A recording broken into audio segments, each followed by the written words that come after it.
Hello and welcome everyone to Backyard Talks. Today we are going to discuss more about ultra running and Backyard Ultra, which is happening very soon in the month of July. And I have with me Canadian runner Dave Proctor. Now, Dave holds 24, 48, and 72-hour records for his running, and also he, in fact, in 2016 held the Guinness Book of World Record to run the farthest, which is a distance of 260 kilometers on a treadmill.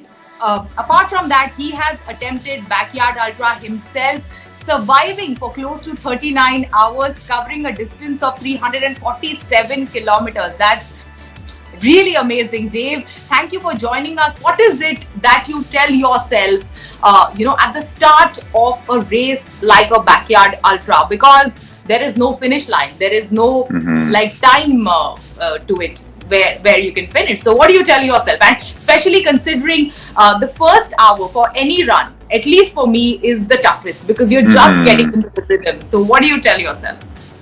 Well, I think the important thing with backyard racing is to know that, if you get too far ahead of yourself, you're in trouble. If you start worrying about the past and your mistakes and on and so forth and how far you've run, you're in trouble. So ultimately, you just have to live in the moment. You have to, really all you're responsible to do is run that loop and then eat and drink and do all the things that you need necessary. And then to go out and do it again. So really live in the moment. If you were really honest with yourself at any one time during any run, if you said, am I really in trouble? Like, can I really go on? The answer is almost always yes. I'm fine. So live in the moment, live in that hour, and proceed further is your tip. What is it that you eat during a race like this? What is typically your nutrition strategy? How do you consume it? Because it's not just about eating it, providing yourself energy, but also digesting what you're eating and running for the next hour. Yeah, and so I'm pretty lucky, and I've been working on it for years and years and years. I think it's true what they say. They say ultra running is more of an eating contest than a running contest, and I think it's true. I think you look at a lot of runners and they're doing great, and then they're not doing great because they can't stomach food and they don't want food, and so I'm a pretty good eater, and so I like, the further I run, I like real food. So I've got a number of protein bars that I like, and I like I'll have energy drinks and on and so forth. But the further you go along, I really like eating pie, and I really like eating sandwiches, and just really normal kind of real food, because it fulfills you. It makes you feel full. With backyard strategy, I came up with an idea that I would eat on the course, and so I would never eat in between laps. So if a lap takes me, I think in Biggs 2 years ago, I think my average lap was 45 minutes or 44 minutes and 30 seconds or something. So that means I have 15 minutes to sit down, eat, drink. But I think at that time is maybe a little bit more of a digestive period, where if your heart rate goes from 140 beats a minute down to 60 beats a minute, your stomach can process a lot more food in that 60 beats per minute period. So, when I'm out there on the course, my watch will go off and it'll say time to eat. And that's normally about 30 minutes into a loop. And then I take in about 300 to 500 calories on the course. And so it's in my stomach and sloshing around, it's all there. And so by the time that I get done my lap, then you sit and take a deep breath and get your heart rate down, and then that's the time for your stomach to digest all your foods, and it'll digest pretty quickly. It turns into quite a tip. That's a great tip. Yes, you can't go on because you don't make it back in time because something goes wrong. It's hydration, it's fueling, it's something, or you decide to quit. And it's really interesting. It's a really weird race where your race when you quit, and guaranteed 95% of people 5 minutes after they quit, they sit in their chair and they say, okay, I can't do another one, or I can't get up from my chair and do another one. there's automatic regret. You know that you can be out there doing another one, but you've just decided not to. So What is the difference between running a multi-day event and running the Backyard Ultra? you can't have a bad lap. So three tips coming from you, clear tips for all those who are watching and planning to attempt Backyard Ultra. One, save your time and eat during your laps and rest when you have that time left at the end of the lap. The second one is that you will always regret even if you finish the last at a Backyard Ultra. And of course, the third one, as Dave mentioned, that you can't have or afford to have a bad lap. How do you train for an event like this? I know you come up with a plan and you come up with a weekly mileage when you're attempting 100 kilometers, 100 miles, and you stick to that weekly mileage. How do you train for an event like this?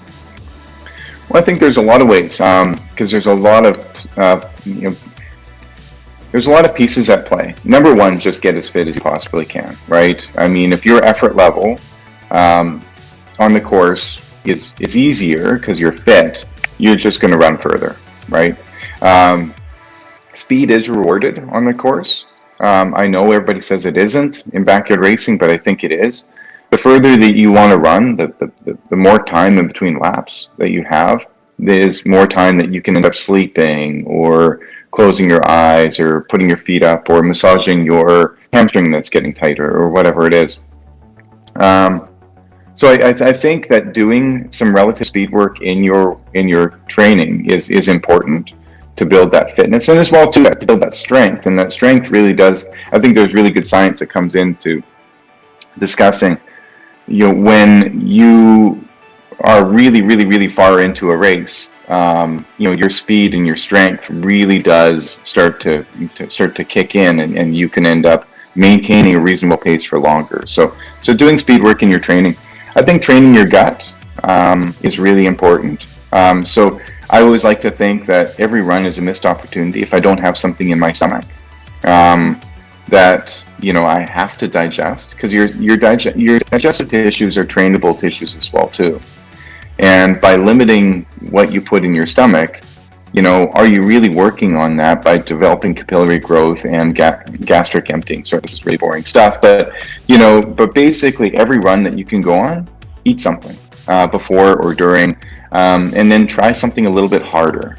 So if you say, oh, I can digest bananas really easily, well, try something a little bit more difficult, and then even more difficult. And it's funny because in different ways in our training, we struggle by running up hills, and we say, oh, well, geez, that really was difficult. But that's good because we have to run up hills to get better at running up hills. But training your mind as well to understand that there are going to be hurdles, and how to overcome them. So preparing yourself for the inevitable, I want to quit. And many, will be just they would be in training, but just beginning to train for an event like this with a very short time left in hand. What is the tip that you would like to give to such runners? And when it comes to training in a short period of time for an event like this? Yes. Don't cram too hard for the exam. I know a lot of people will try to do too much. You like to think, oh, hey, I'm not fit enough to do something like this. Or I know the vast majority of people that go into big races, they think they're undertrained, so the final 2, 3, 4 weeks out, they just do way too much. And then number one is if you're injured, then there is no race. Or number two, you underperform on the day because you're overtrained. I think that just trusting that there's probably enough fitness in the bank in your body that you could probably get away with it just tomorrow if it were to happen. I'd rather be over rested than overtrained in any one race. So so I would just say to people like, hey, yeah, you know what? If you're gonna think about going out and doing a 5-hour run, maybe a 4-hour run is probably good enough. the 5 hour runs and 6 hour runs are great for your mental state to know that you can do it.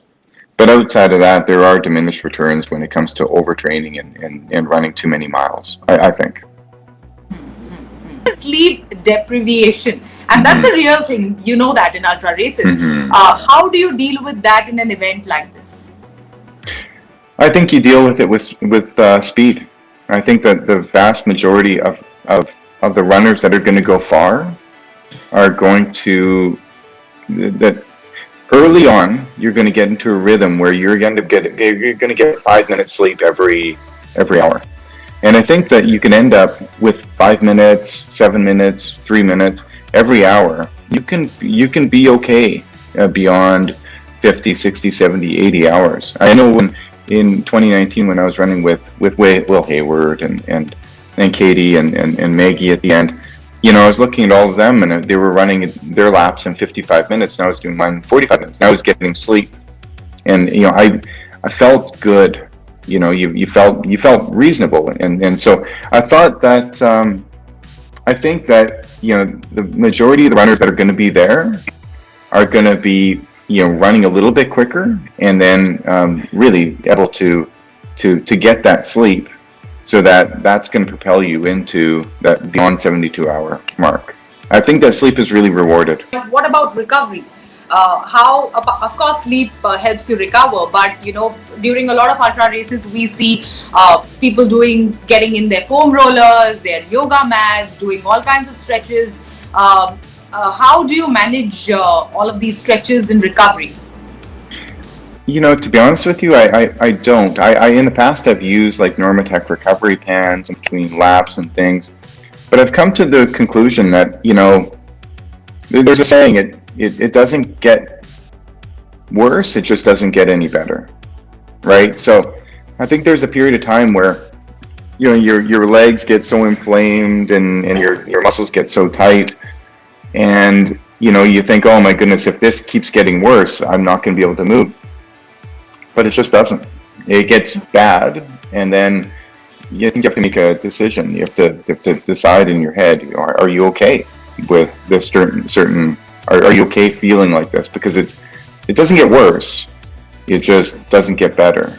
So when it comes to recovery and stretching, what's the point during an event like that? Because I don't know if it's even going to help. So it is what it is. You know what, I'm not as springy, I'm not as flexible in the 30 or 50 or whatever hours into a race. You have a certain running stride, it has to be good enough, I think. How it is mind over body, and you have to keep a positive outlook. You have to stay positive even if you're going through a lot of pain. How do you do that when you're extremely fatigued? Let's say after you're saying 100 hours this time could be achievable. So how do you do that, let's say after 70 hours of running hour on hour? Well, I think a lot of things. I think that there are, ways that you can end up managing your own negative emotions in your head. There's always two wolves in your head, right?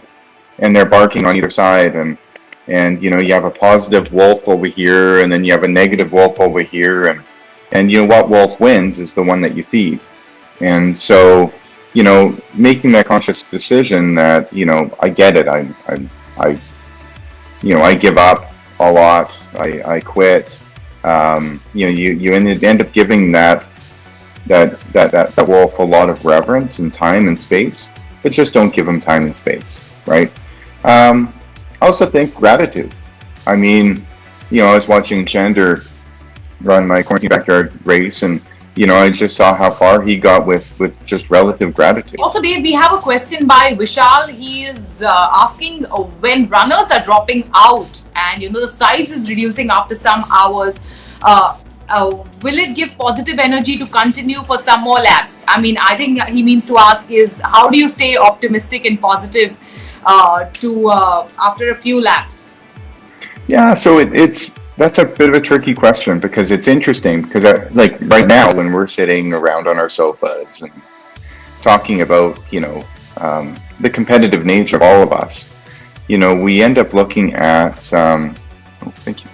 We end up looking at, like I know when I was in Biggs, when you saw the field of 75 drop down to 25, then down to 10 and 5, and then 4 and 3 and 2, 1, every single time that somebody would drop, and your placement went up. And you thought, wow, okay, this is cool after a while. But then you realize that in order to get far and to do well in this event, you needed them. You kind of go out together, and you're kind of an army together. You're all suffering through this together, and so it actually gets kind of sad. I know most backyard races, when somebody drops out, that person who drops out goes out onto the course and hugs everyone, and saying thank you for propelling me to do something great today. And so it's an interesting little feeling. The interesting thing with backyard racing, though, too, is whenever somebody drops out, it's like that game show Deal or No Deal, right? Where you end up having all those briefcases with $1 million, and there's like, I don't know, 40 of them. And then, at the beginning, you have a 1 in 40 chance of winning $1 million. But if that $1 million briefcase is still left there, and there's only 5 briefcases left, you have a 1 in 5 chance of winning. And so the further that you go along and there's less people, it actually propels you to go further. Because, just one more lap, and you don't know if another guy's going to drop out after, and then your placement goes up by 1.